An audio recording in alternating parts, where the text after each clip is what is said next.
ದೇಶದ ಪ್ರತಿಷ್ಠಿತ ಪದ್ಮ ಪ್ರಶಸ್ತಿಗಳ ಘೋಷಣೆಯಾಗಿದ್ದು, ಈ ಬಾರಿ ವಿವಿಧ ಕ್ಷೇತ್ರಗಳ 131 ಮಂದಿ ಸಾಧಕರಿಗೆ ಗೌರವ ಲಭಿಸಿದೆ. ಈ ಪಟ್ಟಿಯಲ್ಲಿ 5 ಪದ್ಮ ವಿಭೂಷಣ, 13 ಮಂದಿಗೆ ಪದ್ಮಭೂಷಣ ಮತ್ತು 113 ಸಾಧಕರಿಗೆ ಪದ್ಮಶ್ರೀ ಪ್ರಶಸ್ತಿಗಳನ್ನು ಘೋಷಿಸಲಾಗಿದೆ. ವಿಶೇಷ ಅಂದ್ರೆ ನಮ್ಮ ಕರ್ನಾಟಕದ 8 ಮಂದಿ ಸಾಧಕರು ಈ ಪಟ್ಟಿಯಲ್ಲಿದ್ದಾರೆ. ಜೊತೆಗೆ ಕ್ರಿಕೆಟ್ ದಂತಕತೆ ರೋಹಿತ್ ಶರ್ಮಾ ಮತ್ತು ನಟ ಮಮ್ಮುಟ್ಟಿಯವರ ಹೆಸರು ಕೂಡ ಇದೆ. ಈ ಪಟ್ಟಿಯಲ್ಲಿ 19 ಮಂದಿ ಮಹಿಳೆಯರು, 16 ಮಂದಿಗೆ ಮರಣೋತ್ತರ ಗೌರವ ಹಾಗೂ 6 ಮಂದಿ ಅನಿವಾಸಿ ಭಾರತೀಯರು ಸೇರಿದ್ದಾರೆ.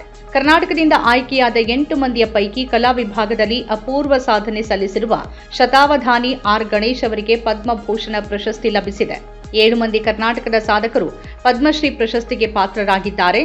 ಸಾಮಾಜಿಕ ಸೇವೆಗಾಗಿ ಮಂಡ್ಯದ ಪುಸ್ತಕ ಮನೆಯ ಅಂಕೇಗೌಡ, ಸಾಮಾಜಿಕ ಸೇವೆಗಾಗಿ ಎಸ್.ಜೆ. ಸುಶೀಲಮ್ಮ, ಸಾಹಿತ್ಯ ಕ್ಷೇತ್ರದಲ್ಲಿ ಶಶಿಶೇಖರ್ ವೆಂಪತಿ, ವೈದ್ಯಕೀಯ ವಿಭಾಗದಲ್ಲಿ ಡಾ. ಸುರೇಶ ಹಂಗನವಾಡಿ, ವ್ಯಾಪಾರ ಮತ್ತು ಕೈಗಾರಿಕಾ ಕ್ಷೇತ್ರದಲ್ಲಿ ಟಿ.ಟಿ. ಜಗನ್ನಾಥನ್, ವಿಜ್ಞಾನ ಮತ್ತು ಎಂಜಿನಿಯರಿಂಗ್ ಕ್ಷೇತ್ರದಲ್ಲಿ ಶುಭಾ ವೆಂಕಟೇಶ್ ಅಯ್ಯಂಗಾರ್ ಹಾಗೂ ಸಾಹಿತ್ಯ ಮತ್ತು ಶಿಕ್ಷಣ ಕ್ಷೇತ್ರದಲ್ಲಿ ಪ್ರಭಾಕರ್ ಬಸವಪ್ರಭು ಕೋರೆ ಅವರಿಗೆ ಪದ್ಮಶ್ರೀ ಗೌರವ ನೀಡಲಾಗಿದೆ. ಭಾರತೀಯ ಚಿತ್ರರಂಗಕ್ಕೆ ಸಲ್ಲಿಸಿದ ಅಪಾರ ಕೊಡುಗೆಗಾಗಿ ಹಿರಿಯ ನಟ ಧರ್ಮೇಂದ್ರ ಸಿಂಗ್ ದಿಯೋಲ್ ಅವರಿಗೆ ಮರಣೋತ್ತರವಾಗಿ ಪದ್ಮವಿಭೂಷಣ ಪ್ರಶಸ್ತಿಯನ್ನು ನೀಡಲಾಗಿದೆ. ಪದ್ಮವಿಭೂಷಣ ಪುರಸ್ಕೃತರಲ್ಲಿ ಪಿಟೀಲು ವಾದಕಿ ಎನ್ ರಾಜಂ, ಕೇರಳದ ಮಾಜಿ ಮುಖ್ಯಮಂತ್ರಿ ವಿ.ಎಸ್. ಅಚ್ಯುತಾನಂದನ್ ಮರಣೋತ್ತರವಾಗಿ, ಸುಪ್ರೀಂ ಕೋರ್ಟ್ನ ಮಾಜಿ ನ್ಯಾಯಾಧೀಶ ಕೆ.ಟಿ. ಥಾಮಸ್ ಹಾಗೂ ಸಾಹಿತಿ ಪಿ. ನಾರಾಯಣನ್ ಸೇರಿದ್ದಾರೆ.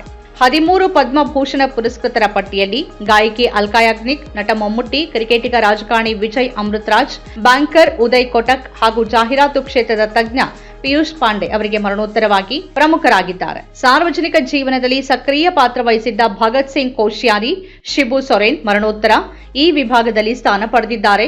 ಮುಸ್ಲಿಮರ ವಿರುದ್ಧ ದ್ವೇಷ ಭಾಷಣಗಳ ಮೂಲಕ ಸುದ್ದಿಯಲ್ಲಿರುವ ಕೇರಳದ ವೆಳ್ಳಾಪಳ್ಳಿ ನಟೇಶನ್ ಈ ಪಟ್ಟಿಯಲ್ಲಿದ್ದಾರೆ. 113 ಪದ್ಮಶ್ರೀ ಪುರಸ್ಕೃತರ ಪಟ್ಟಿಯಲ್ಲಿ ಕ್ರೀಡೆ, ಕಲೆ, ವೈದ್ಯಕೀಯ, ವಿಜ್ಞಾನ ಮತ್ತು ಸಮಾಜ ಸೇವೆಯಂತಹ ಕ್ಷೇತ್ರಗಳಲ್ಲಿ ಸೇವೆ ಸಲ್ಲಿಸಿದವರನ್ನ ಗೌರವಿಸಲಾಗಿದೆ. ಕ್ರೀಡಾ ಕ್ಷೇತ್ರದಲ್ಲಿ ಕ್ರಿಕೆಟಿಗರಾದ ರೋಹಿತ್ ಶರ್ಮಾ, ಹರ್ಮನ್ಪ್ರೀತ್ ಕೌರ್ ಮತ್ತು ಸವಿತಾ ಪುನಿಯಾ ಅವರಿಗೆ ಪದ್ಮಶ್ರೀ ನೀಡಲಾಗಿದೆ.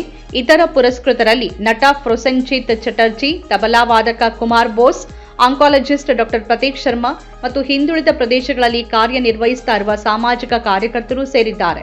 ಪುರಾತತ್ವ, ಕೃಷಿ, ಪಶುಸಂಗೋಪನೆ ಮತ್ತು ಸಾಂಪ್ರದಾಯಿಕ ಕಲೆಗಳಂತಹ ಕ್ಷೇತ್ರಗಳಲ್ಲಿ ಸಾಮಾಜಿಕ ಕೊಡುಗೆ ನೀಡಿದವರನ್ನ ಈ ಬಾರಿ ವಿಶೇಷವಾಗಿ ಗುರುತಿಸಲಾಗಿದೆ. ತಳಮಟ್ಟದ ಸೇವೆ ಮತ್ತು ಸಾಮಾಜಿಕ ಪ್ರಭಾವವನ್ನು ಪರಿಗಣಿಸಿರೋದು ಈ ಆಯ್ಕೆಗಳಲ್ಲಿ ಸ್ಪಷ್ಟವಾಗಿದೆ. ಪದ್ಮ ಪ್ರಶಸ್ತಿಗಳನ್ನ 2026ರ ಮಾರ್ಚ್ ಅಥವಾ ಏಪ್ರಿಲ್ನಲ್ಲಿ ರಾಷ್ಟ್ರಪತಿ ಭವನದಲ್ಲಿ ನಡೆಯುವ ಔಪಚಾರಿಕ ಸಮಾರಂಭದಲ್ಲಿ ರಾಷ್ಟ್ರಪತಿಗಳು ಪ್ರದಾನ ಮಾಡಲಿದ್ದಾರೆ. ನಮ್ಮ ಕಾರ್ಯಕ್ರಮಗಳನ್ನ ನೀವು ನೋಡ್ತಾ ಇದ್ರೆ ನಮ್ಮ ಚಾನೆಲ್ ಅನ್ನ ಸಬ್ಸ್ಕ್ರೈಬ್ ಮಾಡಿ, ಪಕ್ಕದ ಬೆಲ್ ಐಕಾನ್ ಒತ್ತಿ ನಮ್ಮನ್ನ ಬೆಂಬಲಿಸಿ. ಹಾಗೆ ನಮ್ಮ ಕಾರ್ಯಕ್ರಮಗಳನ್ನ ಲೈಕ್ ಮಾಡಿ, ಕಮೆಂಟ್ ಮಾಡಿ, ಅದನ್ನ ಬೇರೆಯವರಿಗೂ ವಾಟ್ಸ್ಆಪ್ ಮೂಲಕ ಶೇರ್ ಮಾಡಿ. ನೀವು ಹೀಗೆ ಮಾಡಿದಾಗ ನಮ್ಮ ಚಾನೆಲ್ ಮತ್ತಷ್ಟು ಜನರಿಗೆ ತಲುಪಲು ನೀವು ನಮ್ಮೊಂದಿಗೆ ಸಹಕರಿಸಿದ ಹಾಗಾಗುತ್ತೆ. ಇದು ನೀವು ಯಾವುದೇ ಖರ್ಚಿಲ್ಲದೆ ಕೆಲವೇ ಸೆಕೆಂಡುಗಳಲ್ಲಿ ನೀಡಬಹುದಾದ ಸಹಕಾರ. ಧನ್ಯವಾದಗಳು.